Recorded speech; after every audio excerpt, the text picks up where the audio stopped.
So I'm Marilyn Fettner, and I'm a licensed clinical professional counselor. I'm also a national certified counselor, and I have a certification as a master career counselor. Educationally, have a bachelor's in education. I have a master's in human resource development and a master's in counseling. And my practice is in Northbrook.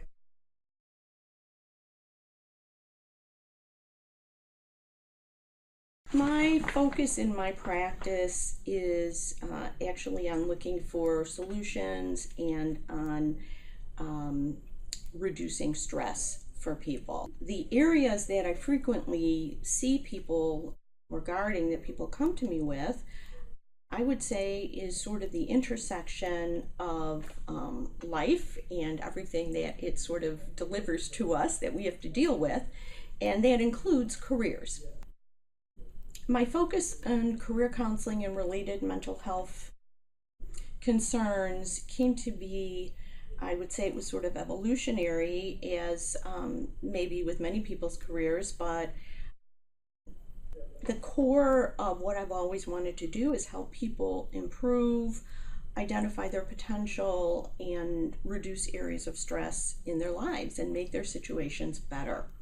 So I initially started out teaching, and then I went into, so to speak, adult teaching in the corporate world and training and focusing on how people learn and get better and improve in an organizational context, and then started my own coaching and consulting firm in 1998. And at that point, I did a lot of outplacement, working with employees who were let go and helping them deal with the shock, or in some cases relief, of having their position terminated, and helping managers learn how to deal with the different emotional reactions that people have. And as I was coaching and consulting with individuals who needed to figure out the next step, and I realized that I needed to learn more about the individual, both psychologically and emotionally. So that's when I decided to get a master's in counseling and become licensed as a licensed clinical professional counselor. I'm a therapist who can also write a resume. I can help people with interview coaching. I've also worked as a recruiter. So I think, bring a strong blend of understanding the working world, the employment world behind the scenes, and understanding the psyche. I work with people who have learning disabilities, who have ADHD, and that can either be separately, or how does that fit into finding a career that's a good fit, and how do they navigate workplace relationships and manage their tasks, stay organized, meet deadlines, things like that. Many times there are communication problems, either in intimate relationships or in the workplace. I also work with couples. I'm a divorce coach as well. So to me, my perspective is sort of holistic and integrative. I believe that everything is connected, and I try to help people in the ways that I can in the areas where I have expertise. I did an internship with John Walter, who was one of the original folks in solution-focused brief therapy. I also think that there's a lot of value in psychodynamic therapy. So let me just stop a moment. Solution-focused brief therapy.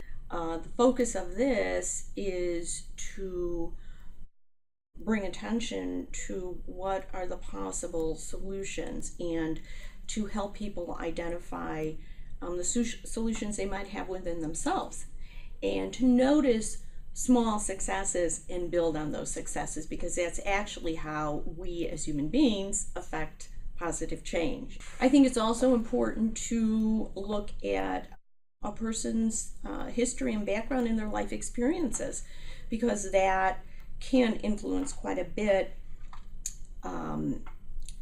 how they see the world and how they see themselves. I like to use an integrative approach.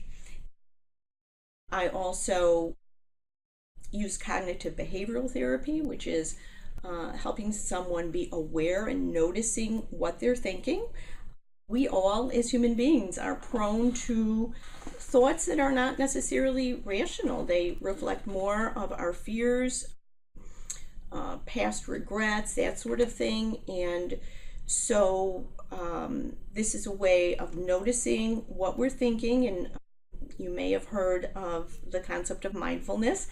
And it's just nothing more than keeping your thoughts focused on the present, so you're not projecting into the future or sort of beating yourself up about the past.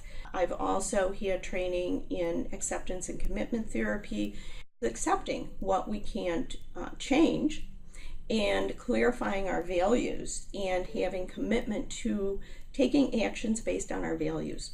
I think it's basically important to use these determined by what you, the client, are going to best respond to, as well as where are we in this process of helping you feel better and helping you achieve what you want to in your life. And in relation to career counseling and mental health counseling, sometimes people can't go forward with career counseling until we've addressed some of these psychological and emotional issues. In addition, if we're talking about couples therapy, I've been trained in the Gottman method, and people respond to it quite well.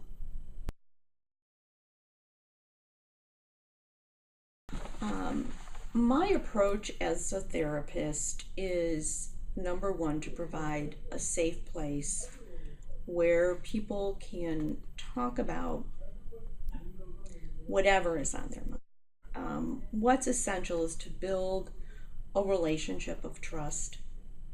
And some people are more open, and at the first session, everything comes out as if we've known each other for years.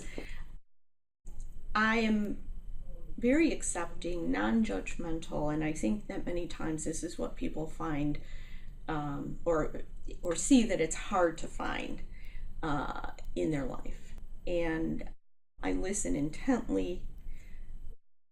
Every word is important, every nuance is important, and you, the client, are the most important person in the room.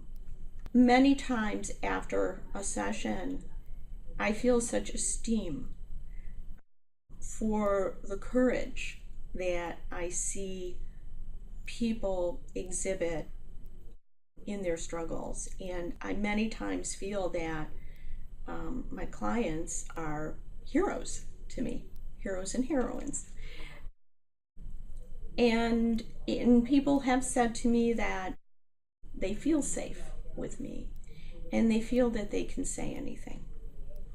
And that's so important for us to grow as human beings. I like to provide some sort of a structure, so to speak, but it's flexible because I believe it's important to personalize the process for each individual. When people first come to me, in addition to building the relationship, creating the safe atmosphere, providing a solid, attentive listener in myself, I seek to see what I can do, what I can offer to help you feel a little better than you did when you walked in, and give you some strategies that you can use when you're outside of our meetings, because this process to me is about empowerment and helping you build on the strengths and resiliency that you have. And to a certain extent, it's a learning process too. Learning strategies to help you navigate situations, to help you manage your feelings and your thoughts, so that you can feel better, be more productive, and in the end, accomplish things that are important to you.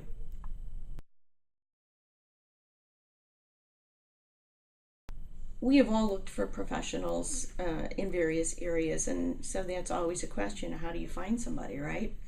And so I think, first of all, it's important to look for credentials. and that those credentials fit what you're looking for, what you think is important. And then, if at all possible, schedule an introductory meeting. And that is something that I offer, and I think that's important.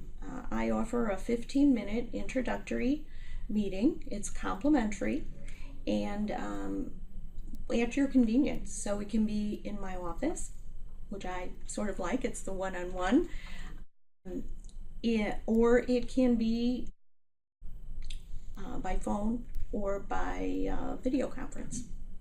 So I try to accommodate your needs because I recognize that's important. It's important to feel comfortable and feel that the therapist has the knowledge and skills, experience, and philosophy that fits you.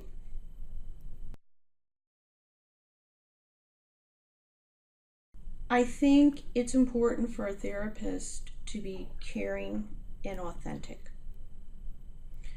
sort of a down-to-earth person where you have the feeling and the therapist can convey that you're the most important person in this conversation in the room. That the therapist is knowledgeable and skilled, and the therapist is able to create a place where you feel safe talking about things that are painful, out in the other world might feel embarrassing or even shameful. It's important to be able, in order to heal, in order to move forward, to expose these feelings and thoughts so that then we can work with them. And of course, that takes time. So a therapist who cares about the relationship and is as invested in it as you are. Someone who is non-judgmental, accepting, not critical, but will give you useful feedback, of course. Someone who's a good listener and has strategies, has ideas, tools to help you deal with what it is that is concerning you or blocking you. Many people, I hear very frequently, I'm lost and I'm stuck. Those are probably the two most common phrases I hear from people.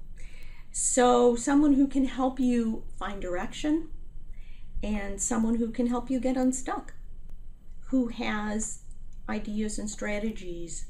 And it's not a cookie cutter process, obviously. It's finding out what is going to work best for you.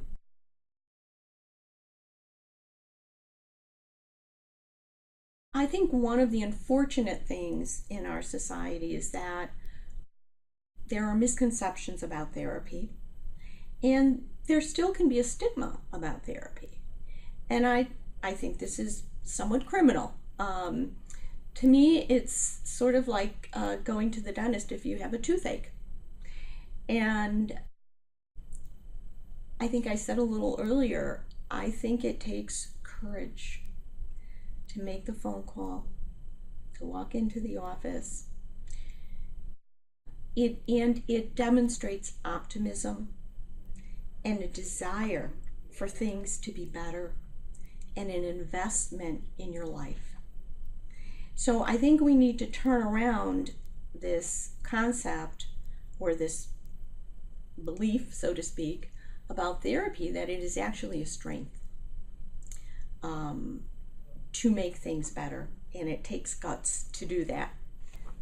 Another misconception I have sometimes found is that people are concerned that the therapist will be judging them or thinking ill of them when they share some of their demons, what they're so sad about or feel so hopeless about.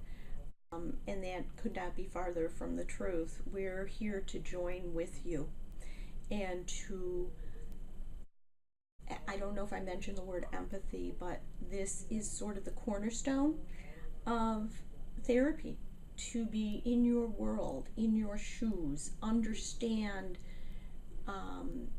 what you are going through and how you see things, so that then we can help you. You feel understood, and we work together and we guide the process to help you gain the improvements that you're looking for.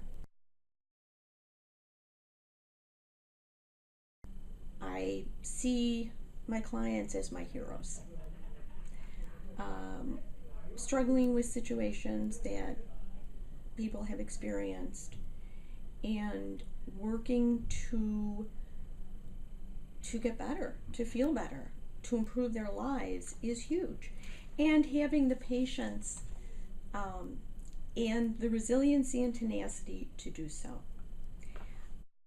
And so what I have found is most helpful, makes sort of the biggest impact for clients who are able to turn things around, is work outside of sessions, practicing strategies that we have talked about and practiced during our meetings, but doing it outside of the sessions as well, making small changes in their lifestyle, in relationships, that then these small changes build into really very impactful changes. So that willingness to work at this process, to be open, and the willingness to trust our relationship and the process. These are very important factors in helping people make progress.